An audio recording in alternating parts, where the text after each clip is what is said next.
محمد محمد محمد رسول اللہ۔ السلام علیکم ورحمۃ اللہ وبرکاتہ۔ اشہد ان لا الہ الا اللہ وحدہ لا شریک لہ واشہد ان محمدا عبدہ ورسولہ، اما بعد فاعوذ باللہ من الشیطان الرجیم، بسم اللہ الرحمن الرحیم۔ یا ایھا الذین آمنوا اذا قیل لکم تفسحوا فی المجالس فافسحوا یفسح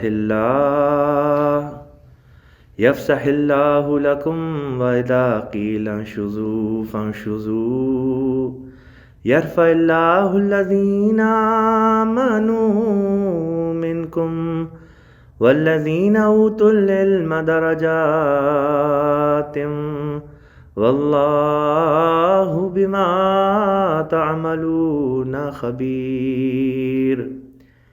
سورہ المجادلہ آیت نمبر 11۔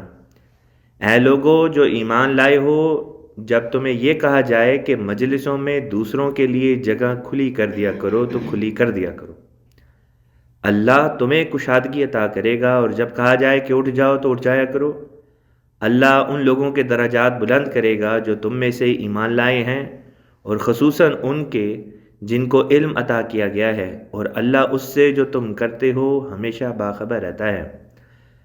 اللہم صلی علی محمد وعلی آل محمد کما صلیت علی ابراہیم وعلی آل ابراہیم انک حمید مجید۔ اللہم بارک علی محمد وعلی آل محمد کما بارکت علی ابراہیم وعلی آل ابراہیم انک حمید مجید۔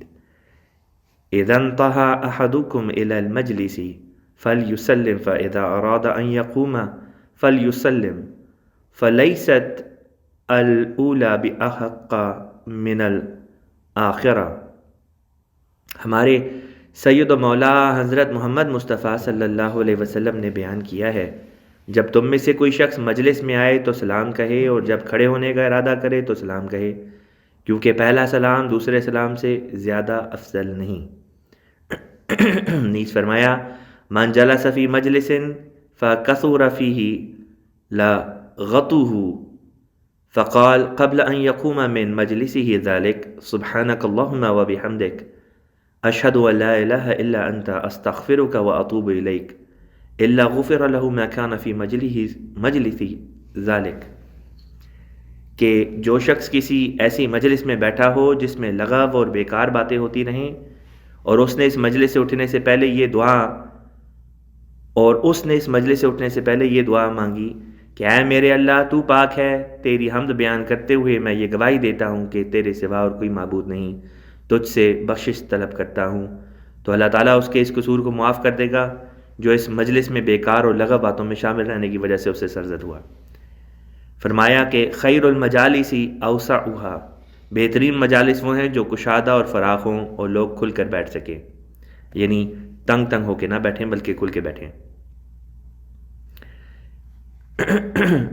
لا یقم احدکم اخاہ من مجلسہ ثم یجلس فیہ، کوئی شخص اپنے بھائی کو اس کی جگہ سے اٹھا کر خود وہاں نہ بیٹھے۔ جب مجلس میں دو آدمی بیٹھے ہوں تو ان سے اجازت لیے بغیر مجلس میں بیٹھنا مکروہ ہے، کیونکہ آپ صلی اللہ علیہ وسلم نے اس سے منع فرمایا ہے۔ فرمایا المجالس بالامانہ، مجالس جو ہیں امانت ہوتی ہیں۔ آپ صلی اللہ علیہ وسلم نے فرمایا جب تین آدمی بیٹھے ہوں تو دو آدمی آپس میں کھسر پھسر نہ کریں، کیونکہ یہ تیسرے آدمی کے لیے باعث رنج ہوگا۔ حضرت اقدس مسیح موعود علیہ الصلوۃ والسلام سیدنا امام مہدی فرماتے ہیں، کسی مجلس میں اللہ اور اس کے رسول پر ہنسی ٹھٹھا ہو رہا ہو تو یا تو وہاں سے چلے جاؤ تاکہ ان میں سے گنے نہ جاؤ، اور یا پھر پورا کھل کر جواب دو۔ دو باتیں ہیں، یا جواب یا چپ رہنا۔ یہ تیسرا طریق نفاق ہے کہ مجلس میں بیٹھے رہنا اور وہاں ہاں میں ہاں ملائے جانا، دبی زبان سے اخفا کے ساتھ اپنے عقیدے کا اظہار کرنا۔ حضرت خلیفۃ المسیح اول رضی اللہ تعالیٰ عنہ نے بیان کیا ہے، ہر مجلس اور محفل کے کچھ آداب ہوتے ہیں، اگر ان آداب اور مجلس سے قطع نظر کی جائے اور پرواہ نہ ہو تو انسان بجائے اس کے کہ اس مجلس سے فائدہ اٹھاوے اور اس میں کوئی عزت حاصل کرے، وہ اس سے نکالا جاتا ہے یا ان فوائد اور منافع سے محروم رہ جاتا ہے جو اس مجلس میں بیٹھنے والوں کو ہوتے ہیں۔ دنیا کے حاکموں اور عہدیداروں کے درباروں میں جاؤ تو تمہیں آگاہ کیا جاوے گا کہ وہاں کس طرح پر بیٹھنا ہے اور کس طرح ہونا ہے۔ مکارم اخلاق کی کتابوں میں آداب مجلس اور آداب گفتگو وغیرہ وغیرہ جدا جدا باب مقرر کیے ہیں، اس لیے کہ اخلاق فاضلہ کے حصول کے واسطے آداب و قواعد کی پابندی ضروری ہے۔ حضرت مسلم موعود خلیفۃ المسیح ثانی رضی اللہ تعالیٰ عنہ نے بیان کیا، رسول کریم صلی اللہ علیہ وسلم جس کسی مجلس میں تشریف رکھتے تھے تو بڑی کثرت سے استغفار فرمایا کرتے تھے تاکہ کوئی بری تحریک آپ کے قلب مطہر پر اثر انداز نہ ہو۔ فرمایا چاہیے کہ جب کوئی قومی مجلس ہو تو بلا اجازت افسر وہاں سے کوئی نہ جاوے، جو لوگ اجازت سے جائیں ایسوں کو ضرورت کے وقت اجازت دے دینی چاہیے۔ نیز فرمایا مجالس کو کھلا رکھنا چاہیے۔ قرآن کریم سے بھی معلوم ہوتا ہے کہ یہ ضروری ادب ہے اور اس کے بہت سے فائدے ہیں۔ یہی فائدہ نہیں کہ دوسروں کو جگہ مل جائے گی اور صحت پر اس کا خوشگوار اثر پڑے گا، بلکہ اور بھی باریک روحانی مطالب پر مشتمل فوائد ہیں۔ مجلس میں خوشبو لگا کر آنا چاہیے، کسی کو کوئی بغل گند وغیرہ کی بیماری ہو تو اچھی طرح صفائی کر کے آئے۔ مجلس کو مفید بنانے کی کوشش کرنی چاہیے۔ مشکل مسائل درپیش ہوں تو ان کے متعلق سوال کرنا چاہیے۔ جب گفتگو ہو رہی ہو تو اس وقت دخل نہیں دینا چاہیے اور کسی کی غلطی معلوم کر کے اس پر ہنسنا نہیں چاہیے۔ ان باتوں پر عمل کرنے سے مجلس میں برکت ہوتی، تعلقات مضبوط ہوتے اور فائدہ زیادہ ہوتا ہے۔ حضرت خلیفۃ المسیح ثالث نے بیان کیا، آپس میں بیٹھو اور نیکی کی باتیں کرو۔ ہماری مجلس میں نیک باتیں ہی ہونی چاہیے۔ جب تک ایسی نیک باتیں ہوتی رہیں گی اور حقیقی خوشی میسر آتی رہے گی، اور یہ ہمارے رب کے نزدیک بھی اچھی چیز ہے اور ہمارے لیے بھی خوشی کی بات ہے۔ اسی طرح حضرت خلیفۃ المسیح رابع رحمۃ اللہ علیہ نے فرمایا ہے، مجالس کے کچھ حقوق ہیں۔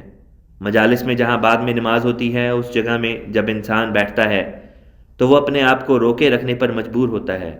وہ سمجھتا ہے اگر مجھ سے کوئی حرکت سرزد ہو گئی تو باہر جانا پڑے گا۔ اس لیے یہ بات تہذیب کا حصہ ہے کہ جب تم مجالس میں بیٹھے ہوئے ہو تو اس قسم کی حرکتیں نہ کرو جن سے دوسروں پر برا اثر پڑتا ہو، مثلا ڈکار وغیرہ لینے سے منع فرمایا۔ اسی طرح بدبودار چیزیں کھا کر مسجد میں آنے سے روکا۔ یہ تربیت کا ایک نہایت لطیف رنگ ہے۔ ہمارے پیارے امام سیدنا حضرت خلیفۃ المسیح الخامس ایدہ اللہ تعالیٰ بنصر العزیز فرماتے ہیں، مجالس کا مقصد صرف یہ ہوتا ہے کہ ہمارا جو کام بھی ہو، ہم جو بھی منصوبہ بندی کریں، مجلس کے جو بھی پروگرام ہو، ان کا مقصد اللہ تعالیٰ کی رضا حاصل کرنا ہو، ان میں لغویات سے پرہیز ہو۔ یہ ایسی مجالس ہیں جو خدا تعالیٰ کو پسند ہیں اور ایسی مجالس کے نتائج اس دنیا میں بھی ظاہر ہوتے ہیں، اور ایسی مجالس میں شامل ہونے والوں کو اللہ تعالیٰ مرنے کے بعد بھی نوازتا ہے۔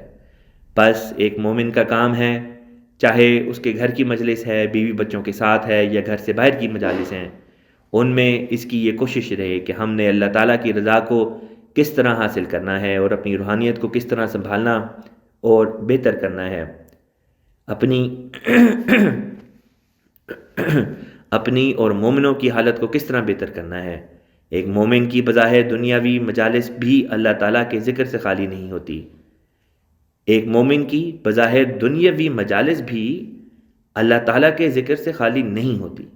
دنیاوی کاموں کو کرتے ہوئے بھی لغویات سے وہ پرہیز کرنے والا ہوتا ہے۔ دل اگر دنیاوی کاموں میں مصروف ہے تو اللہ تعالیٰ کی یاد اور ذکر اسے نہیں بھولتا۔